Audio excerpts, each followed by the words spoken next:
Imagine this, your boss, your mom, your bank, your landlord, and your food delivery guy all squeezed in your room, watching everything you do. That's basically WeChat. And somehow, almost all people in China use it. Elon Musk wants to replicate it. In China, you live on WeChat, basically. You live on WeChat. You do payments, you do everything. It's like, it's great. Basically, WeChat's kick-ass.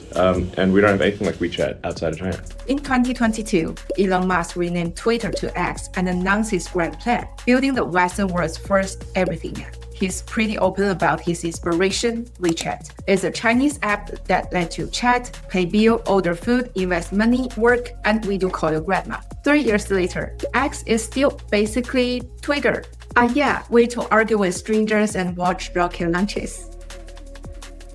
So what's going on? Why can't Elon Musk, one of the most powerful people, copy an app that China built over a decade ago? It has to do with regulation, culture, banks, history, and the internet evolved in China completely different from its US-centric counterparts. What's a super app? It's Friday afternoon. In America, you reply to a coworker on Slack or email, you coordinate lunch over iMessage, you head to the restaurant, wait for a paper menu, order pay with your Visa card, then split the bill with your friends on Venmo. The restaurant is so good, so you post a photo on Instagram. Later, you scroll TikTok. You use maybe 6 to 7 different apps. And in China, you reply to a coworker on WeChat. You coordinate lunch with your friends over WeChat. You scan the QR code at the restaurant to see the menu on WeChat. You order and pay through WeChat. You split the bill with your friend on WeChat. You post photo on WeChat Moments, which is basically like an Instagram. You can also scroll short videos on WeChat video channel that will have better options like Douyin. That is a super app. One platform that becomes your wallet, social media, identity, business tool, entertainment system, basically your digital life. WeChat is the clearest example in the world of a super app. In China, because of WeChat payment, you generally don't need to carry the wallet or credit card anymore. Street vendors take WeChat Pay, taxi drivers take WeChat Pay, even homeless people sometimes have QR code. That level of integration is almost unimaginable. Elon Musk once called WeChat great in an internal meeting. Sure. Well, for those that have used WeChat, I think WeChat's actually a good model. If you're in China, it's basically, you kind of live on WeChat. It does everything. It's sort of like Twitter plus PayPal plus a whole bunch of other things and all roll into one with actually a great interface. And it's really an excellent app. And we don't have anything like that outside of China. So I think such an app would be really useful. And just like the utility of it, of sort of a spam-free thing where you can make comments, you can post videos, you can, I think it's important for content creators to have a revenue share, but I think this thing needs to exist, whether it is converting Twitter to be the sort of like kind of all-encompassing app that, like I said, everything from digital town square where important ideas are debated, maximally trusted and inclusive, and at a point where you sort of have a high trust situation, then payments, whether it's crypto or fiat, can make a lot of sense. We just want something that's incredibly useful and that people love using. It does need to happen somehow. His strategy for X has been explicit. First, capture the social feed, then capture the money flow. Payments between friends, tipping creators, maybe even buying a Tesla directly in the app. Once your money leaves inside X, it never need to touch your bank account again. That is the dream, a closed ecosystem. So if the idea is so powerful, why has nobody in the US managed to pull it off? What is the difference between Polyma, founder of the WeChat, and Elon Musk? To answer that, we need to go back in time. The LeapFrog.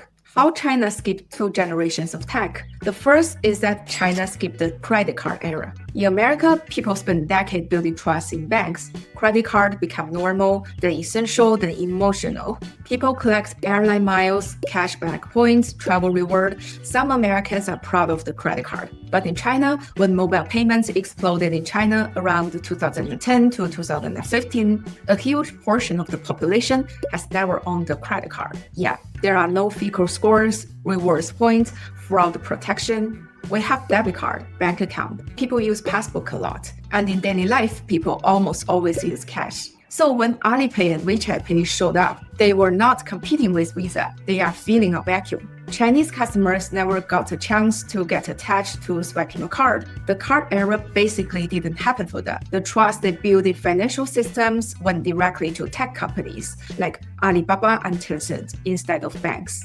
For example, tech giant Alibaba, the mother of 支付宝, invented their own credit system called 芝麻信用 season credit. For most Chinese citizens, this is the first time they had a digital identity tied to a credit score. You see, they shifted the foundation of trust away from traditional banks to the hands of the tech giants. Imagine you always paid in cash, and one day someone says, hey, you can store a little money on WhatsApp or X. You can tap to pay anywhere from online to offline, pay instantly, split bills, order food, call taxi. You probably go, okay, that's actually very convenient. You have a wallet on the phone, and once people adapted to it, they never went back. But for Americans, replacing your Chase card with X payment doesn't feel futuristic. It feels like losing benefit. X is entering a market that's already crowded, regulated, and deeply entrenched. To make people switch to X may need to offer reward even better than the banking system itself. Perhaps like 5% of cashback, maybe you will try it.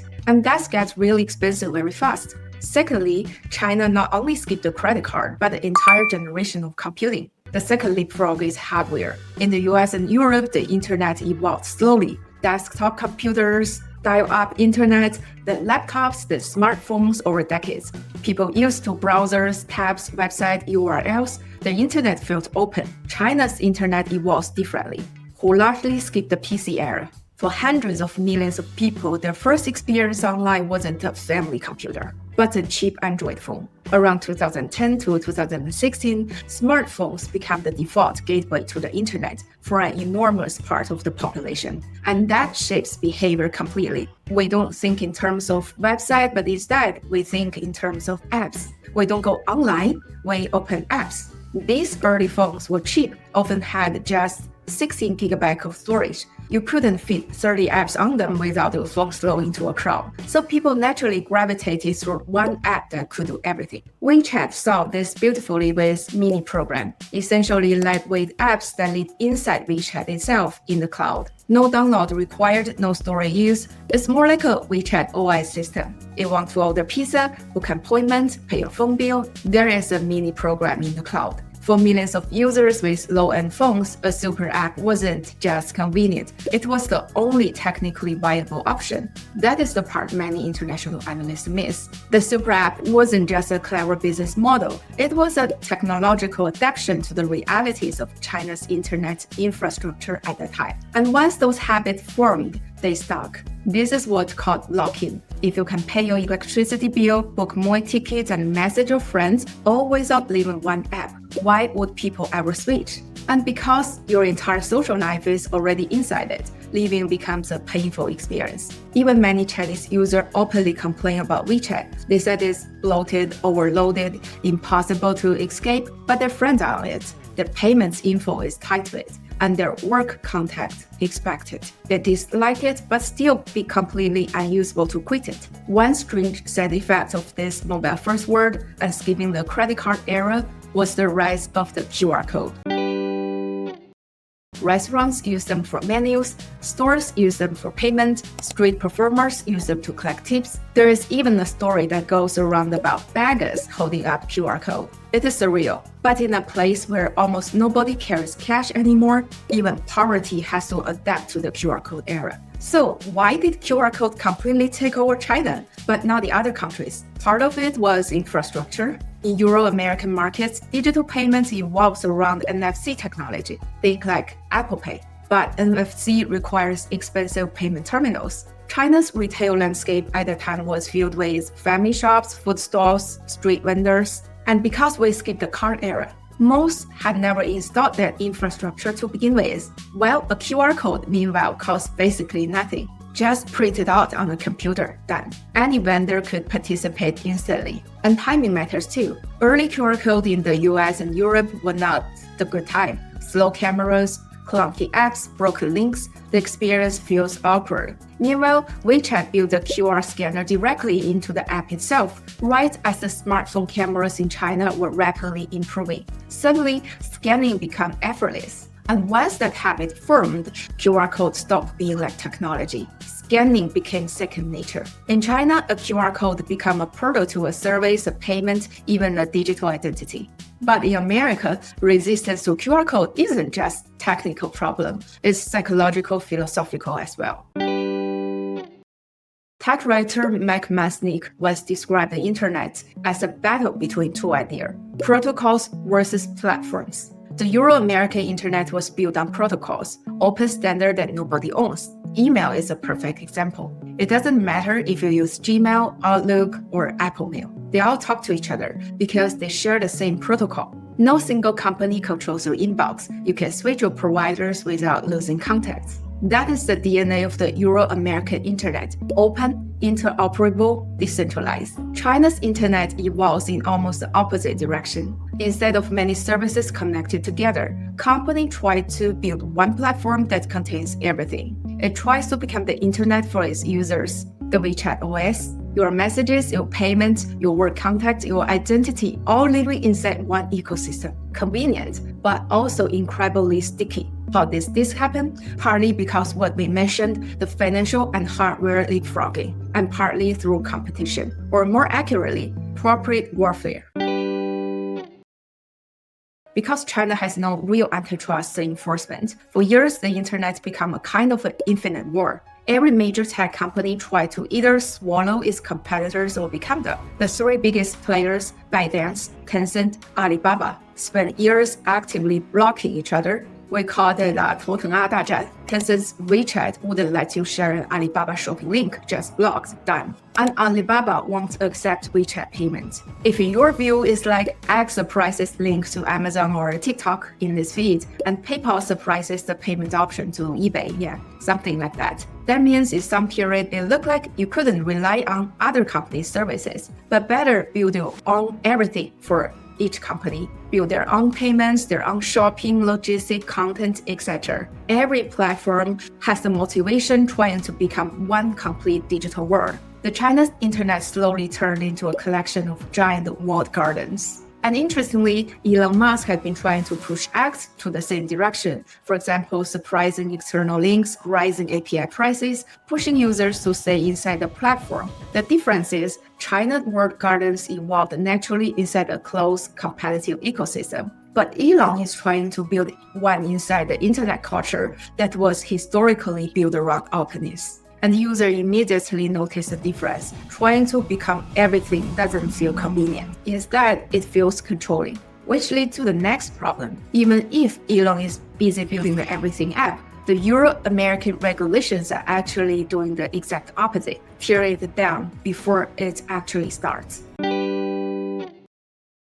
One problem is the law. In China, tech companies were allowed to expand aggressively across industries, messaging, payments, shopping, food delivery, finance. Everything started merging together. In Euro-American markets, regulations are far more hostile to that idea, especially in Europe. The basic logic is simple. If you own the platform, you are not supposed to unfairly promote your own service on it. Because once the company controls communication and payments and distribution, competition starts disappearing. If you own the platform and you use that platform to promote your own services over competitors, you are looking at fines up to 20% of global revenue. That is tens of billions of dollars for a company like Google or Meta. A super app immediately starts looking less like an innovation and more like monopoly. But even bigger than antitrust is banking regulation. In China, WeChat Pay scaled nationally with essentially one unified system. A single payment of license covered 1.6 billion people. In the United States, financial regulation is fragmented around 50 states. Different licenses, different audits, different compliance rules. And the moment an app starts handling payment at scale, everything becomes heavily regulated. Identity verification, fraud prevention, anti-money laundering laws. Suddenly, your simple super app starts asking users to upload government IDs, social security numbers. At that moment, the the magic starts breaking. Because the super app works if it feels frictionless. And in the USA, the legal system is built around adding friction. The system was never designed to allow one company to become that powerful in the first place.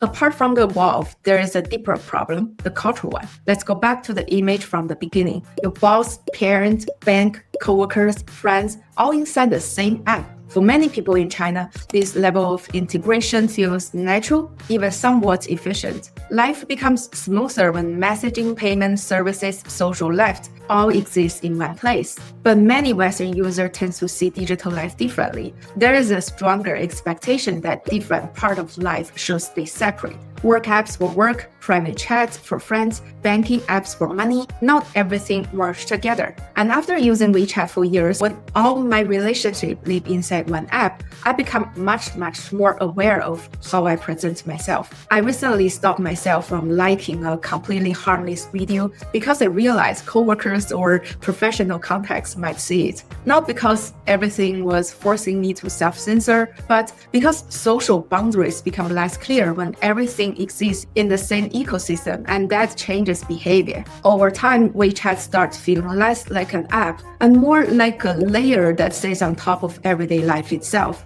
That is also why still many users prefer specialized apps, and neither model is necessarily better. It depends on if you value integration and convenience or more for separation and autonomy. China's internet evolves towards integration and US-centric internet evolves towards separation. And once those habits become culturally normal, it becomes much harder for either side to fully copy the other.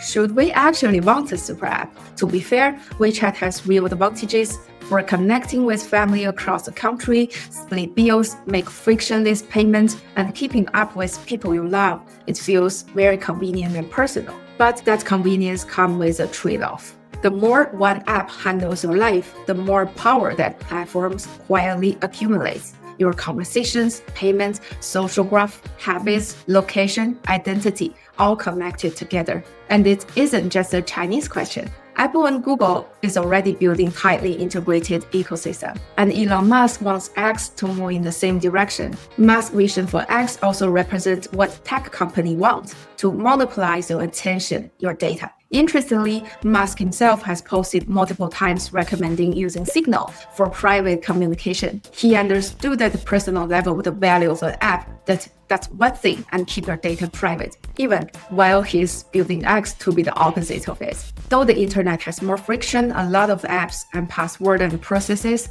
but that friction is also a feature that distributes power. No single company controls your entire digital life. Honestly, we might already be heading there. Think about how much your daily life already runs through a few tech giants. Apple Pay, Google Maps, Instagram, Gmail, YouTube, Gemini. The ecosystem is already forming, just in a less obvious way. And the next version of this probably won't even look like an app. It will look like an AI assistant, something that knows your schedule, messages, purchases, habits, and is smart enough to give you tailored answers. Imagine, would you ever bother open a dozen of separate apps again? Even the super apps become the last monument of the old internet. The future is an AI that doesn't need an icon, that is convenience versus independence. The smoother the technology becomes, the more our life it needs access to. China just got it a little first. Anyway, if you enjoyed this video, you might also like these two. One is about why Chinese users are so obsessed with short videos and the psychology behind it. The other is my favorite, is about why Asians are working so hard. Can it be a social feature? Thank you for watching.